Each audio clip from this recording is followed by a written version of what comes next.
नमस्कार सर्वांना, श्री स्वामी समर्थ. पुन्हा एकदा तुमचं आपलं या नवीन व्हिडिओमध्ये स्वागत करते आणि सुरुवात करूया आजच्या आपल्या या नवीन रेसिपीला. तर मंडळी, हे आहेत फ्रेंच बीन्स. फ्रेंच बीन्स म्हणजे श्रावणी घेवडा. तर आज आपण या श्रावणी घेवड्याचीच म्हणजेच फ्रेंच बीन्सची भाजी करणार आहोत. त्यासाठी इथे मी 1 पाव घेवडा घेतलेला आहे, म्हणजेच बीन्स घेतलेले आहेत. त्याचे पुढचं आणि मागचे असे दोन्ही टोकं आपण व्यवस्थित काढून घेतले. त्यानंतर स्वच्छ पाण्याने धुवून घेतलेत आणि असा थोडासा आपण जाडसर हा घेवडा चिरून घेत आहोत. तर अशा पद्धतीने थोडासा आपण जाडच चिरून घेत आहोत. तर जर अशी वेगळ्या पद्धतीने आपण करत आहोत भाजी, तर अगदी सिंपल रेसिपी आहे, झटकन पटकन होणारी रेसिपी आहे. तर घेवडा आपण छान चिरून घेतला. त्यानंतर इथे आपण घेतलेला आहे 1 बटाटा. तुम्हाला आवडत असेल तर तुम्ही इथे 2 किंवा 3 बटाट्याचा वापरसुद्धा करू शकता. तर घेवडा आणि बटाटा आपण मिक्स भाजी करणार आहोत. तर बटाटा आपण सोलून धुवून चिरून घेत आहोत. तर अगदी मीडियम साईजमध्ये आपण या बटाट्याचे काप करणार आहोत. म्हणजे जेवढा जाड आपण घेवडा चिरलेला आहे त्याच पद्धतीने इथे आपण बटाट्याचे सुद्धा असे हे थोडेसे जाडसर काप करून घेऊया. म्हणजे घेवडा आणि बटाटा आपला अगदी परफेक्ट दोन्ही एका प्रमाणातच व्यवस्थित शिजला जाईल. तर बटाटा आपण चिरून घेतल्यानंतर पुन्हा एकदा पाण्याने धुवून घेऊया, म्हणजे जो काय बटाट्याचा स्टार्च आहे तो व्यवस्थित निघला जाईल. तर मंडळी, तुम्ही अजूनही आपल्या चॅनलला सबस्क्राईब केलं नसेल तर प्लीज चॅनलला सबस्क्राईब करा. बेल आयकॉनच्या बटनला दाबा, म्हणजे तुम्हाला आपल्या नवनवीन रेसिपीजच्या नोटिफिकेशन्स सर्वात अगोदर मिळतील आणि अशा साध्या आणि सोप्या घरगुती पद्धतीच्या रेसिपीज तुम्हाला पाहायला मिळतील. तर आपण भाजी करण्यासाठी इथे 2 छोटे कांदे घेतलेले आहेत. तुम्ही 1 मीडियम साईजचा किंवा 1 मोठा कांदा जरी घेतला तरीसुद्धा चालेल. तर कांदासुद्धा आपण अगदी बारीक चॉप न करता थोडासा जाडसर, म्हणजेच थोडासा मोठा चिरून घेत आहोत. तर असा कांदा चिरल्यामुळे भाजीमध्ये अगदी छान अशी थोडीशी कुरकुरीत अशी आपल्या या कांद्याची चव येते. त्यामुळे इथे आपण थोडासा जाडसरच असा कांदा आणि टोमॅटोसुद्धा असा थोडासा जाडसरच चिरून घेतलेला आहे. तर आपली भाजीची तयारी झालेली आहे. आता आपण भाजीला फोडणी घालून घेऊया. तर इथं आपण 3 टेबलस्पून तेल घातलेलं आहे. तर जेवढी आपली भाजी आहे त्या भाजीच्या क्वांटिटीनेच इथे आपण तेलाचा वापर करून घ्यायचा आहे. तुमची भाजी जर थोडी असेल तर थोडंसं तेल वापरा. तर तेल आपलं छान गरम झालं की आपण इथे मोहरी आणि जिऱ्याची फोडणी घातलेली आहे. तर पाव टीस्पून जिरं आणि पाव टीस्पून मोहरी एवढंच आपण इथे वापर केलेला आहे. त्यानंतर जिरा आणि मोहरी तडतडली की आपण इथे कांदा घालून घेतलेला आहे. तुम्ही जर घरामध्ये हिंग वापरत असाल तर इथे तुम्ही हिंगाचा वापर नक्कीच करू शकता. तर कांदा आपला असा गोल्डन ब्राऊन थोडासा भाजला की यामध्ये आपण पाव टीस्पून हळद घालून घेतलेली आहे. त्याचबरोबर आपण चिरून घेतलेला टोमॅटोसुद्धा इथे घालून घेतलेला आहे. तर टोमॅटो आणि कांदा आता आपण थोडासा 2 ते 3 मिनटं व्यवस्थित परतवून घ्यायचा आहे. तर मंडळी, अगदी साधी आणि सोपी आणि झटपट होणारी रेसिपी आहे. तर कधी थोडंसं असं वेगळं आपल्याला खावंसं वाटतं.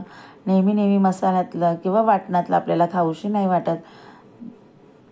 त्यामुळे इथे कधी मी अशा घरामध्ये साध्याच भाज्या करते. तर तुम्हीसुद्धा अशा पद्धतीने नक्की ट्राय करा. अगदी छान उत्तम अशी टेस्ट लागते आणि जरासं काहीतरी वेगळंसुद्धा आपण छान असं करून खाऊ शकतो.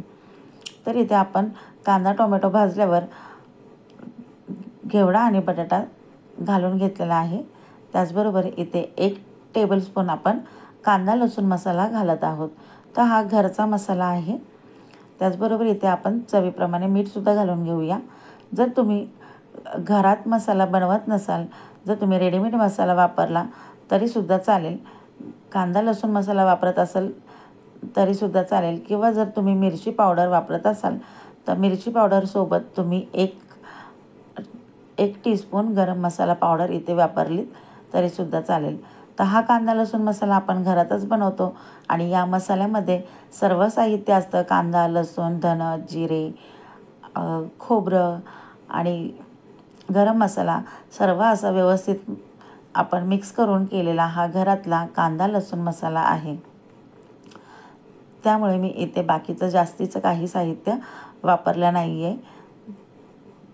तर भाजी आपण व्यवस्थित मिक्स करून एक 10 मिनटं बारीक गॅसवरती वाफेवरती शिजवून घेत आहोत. तोपर्यंत इथे आपण थोडंसं सुकं खोबरं घेतलेलं आहे, ते आपण किसून घेतलेलं आहे. कारण आपल्याला हे पाणी न घालताच थोडंसं वाटून घ्यायचं आहे. तर किसून घेतल्यामुळे काय होतं की पाणी नाही घातलं तरीसुद्धा आपलं खोबरं छान असं थोडंसं बारीक असं वाटलं जातं. आणि हे बघा असं आपलं हे खोबरं छान वाटून झालेलं आहे. तर आपण हे खोबरं आपली भाजी अर्धी शिजली की मग आपण इथे घालून घ्यायचं आहे. तर आता आपण 10 मिनटं झालेले आहेत. तर भाजी आपण मधून हलवून घ्यायची आहे. एक 5 मिनटं झाली की मधून हलवून पुन्हा एकदा झाकण ठेवून बारीक गॅसवरती शिजवून घ्यायचं आहे. तर अजिबात इथे मी पाण्याचा वापर न करता भाजी वाफेवरती शिजवून घेत आहे. तर इथे आपण आता हे सुकं खोबरं घातलेलं आहे, कारण आता फक्त आपली 5 मिनटं अजून वाफेवरती ठेवली की आपली ही भाजी रेडी होईल. त्यामुळे या भाजीमध्ये हे खोबरंसुद्धा अगदी व्यवस्थित भाजलं जातं आणि चवसुद्धा एकदम छान लागते. आणि वाफेवरच्या भाजीची तर चव अगदी उत्तमच लागते. तुम्ही कोणतीही भाजी करा, वाफेवरती शिजवून बघा, त्याची चव अगदी उत्तम लागते आणि वेगळी लागते. तर आता आपण खोबरं मिक्स केल्यानंतर पुन्हा एकदा झाकण ठेवून 5 मिनटं मस्त अशी वाफेवरती शिजवून घेऊया. तर 5 मिनटं झाले की इथे आपण भाजी ओपन केलेली आहे. तर काय करायचं आहे मंडळी, कधीही झाकून ठेवलं की आपण एक 3-4 मिनिट झाले की मधून आपण भाजी हलवून घ्यायची आणि पुन्हा झाकून व्यवस्थित शिजवून घ्यायची. तर तुम्हाला मी दाखवते आपला बटाटा कसा अगदी व्यवस्थित बरोबर शिजला गेलेला आहे. त्याचबरोबर आपला घेवडासुद्धा छान असा तेवढाच शिजला गेलेला आहे आणि थोडीशी कुरकुरीत अशी ही भाजी मस्त सॉफ्ट थोडीशी कुरकुरी अशी छान लागते. तर तुम्हीसुद्धा एकदा नक्की ट्राय करा आणि रेसिपी कशी वाटली मला कमेंट करून नक्की सांगा.